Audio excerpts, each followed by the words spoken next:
হ্যাঁ গাইস, আজকে চলে এলাম অ্যানাদার একটা ভিডিও নিয়ে। আজকে রিভিউ করব সাইয়ারা মুভিটা নিয়ে। তার আগে বলে দিই, সাইয়ারা মুভির যে নায়কটা আহান পান্ডে এবং নায়িকাটা হচ্ছে অনিত পাড্ডা। তো আপনারা কি জানেন যে এই আহান পান্ডে অ্যাকচুয়ালি কে, আর সে আগে কি করতো? আহান পান্ডে হচ্ছে অ্যাকচুয়ালি চাঙ্কি পান্ডের মেবি দাদার ছেলে, ওদেরই মানে বংশের ছেলে হবে, পান্ডে বংশের ছেলে, যেরকম অনন্যা পান্ডে চাঙ্কি পান্ডের মেয়ে। সো এবার বলি যে আহান পান্ডে সে কি করতো? সে কি সিনেমা বা কোনো টেলিফিল্ম বা কোনো সিরিয়াল কি করতো? না, সে অ্যাকচুয়ালি আমাদেরই মতন একজন মানে ক্রিয়েটার ছিল। সে কি করতো? শাহরুখ খানকে মিমিক্রি করতো।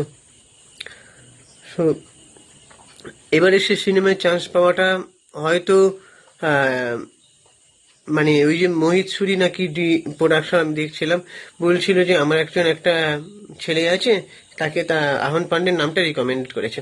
এবার যে ডিরেক্টর না কি প্রডিউসার, তারা কিন্তু জানে না যে এরকম শাহরুখ খানকে নিয়ে মিমিক্রি করতো। কারণ প্রোডাকশনকে একসময় বলতে শোনা গেছে যে এইরকম ভিডিও যদি আমি দেখতাম তাহলে একে হয়তো আমি কোনোভাবেই কাস্ট করতাম না।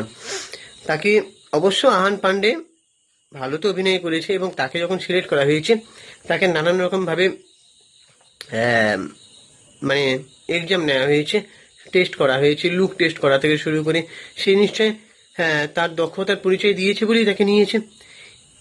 তো শাহরুখ খানকে নিয়ে মিমিক্রি করতো, ওইসব করতো, সেটা সে হয়তো কোনো একটা মজার ছলে বলেছে। যাই হোক, এবার সিনেমার গল্প নিয়ে যদি আসে, সিনেমার গল্পটা দেখুন। এখানে সবাই কমেন্ট করছে, সবার মানে রিকমেন্ড করেছে একটাই, সেটা দেখলাম। সেটা হচ্ছে আশিকি থ্রি একটা ভাইব খুঁজে পেয়েছে তারা। মানে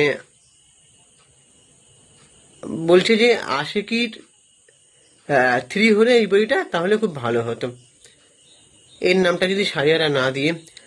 আর এবারে বলে রাখি, সিনেমাটা দর্শকের কাছে এত প্রশংসিত কেন হচ্ছে, মানে এত লোক কেন দেখছে?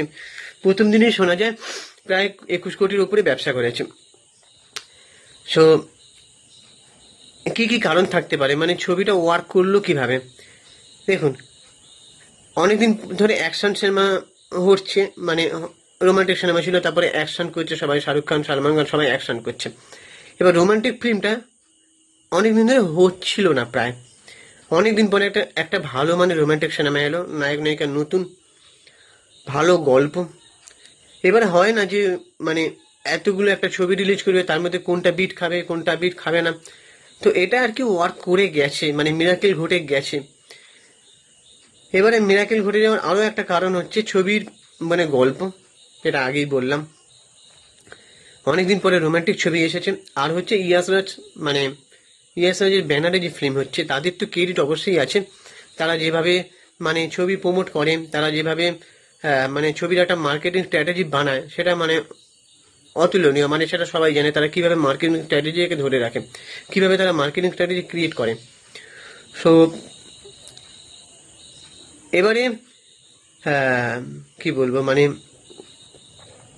এবারে এরকম একটা ওয়ার্ক করে গেছে। এবারে গল্প তো ভালো ছিলই বললাম, আহান পান্ডে যথেষ্ট ভালো মানে পারফর্ম করেছে, অনেক পান্ডা সেও যথেষ্ট পারফর্ম করেছে। গল্প তো মানে শর্টে যদি বলা যায় যে মানে সে তাকে খুবই ভালোবাসবে। আহান পান্ডে সে নায়িকাটাকে খুব ভালোবাসবে। সে হঠাৎ করে মানে তার একটা গুরুতর রোগ আছে, সে সেই রোগের মধ্যেও কি সে ভালোবাসাটাকে ক্যারি করতে পারবে, সেটা তো দেখতে হলে আপনাদের মানে জানতে হলে আপনাদের সিনেমা হলে গিয়ে সিনেমাটা দেখতে হবে।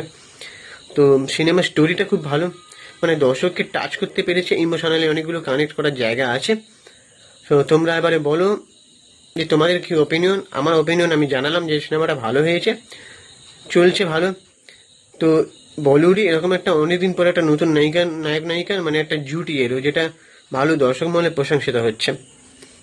আর টলিউড তো এরকম মানে জুটি ক্রিয়েট করতে পারছে না, মানে তাদের মানে প্রডিউসাররা সেই রিস্কটা নেয় না, সেই রিস্ক নেওয়ার সাহসটা তাদের চলে গেছে। তো এরকম একটা নতুন নায়ক নায়িকা জন্ম হলো, আশা করা যায় এবারে এই দুজন ভালো কাজ পাবে, কিছু কিছু কাজ তারা পাবে। তো তোমরা তোমাদের অপিনিয়ন জানাও, আর চ্যানেলটাকে অবশ্যই সাবস্ক্রাইব করে দাও, বেল আইকনটা প্রেস করে দাও। টাটা।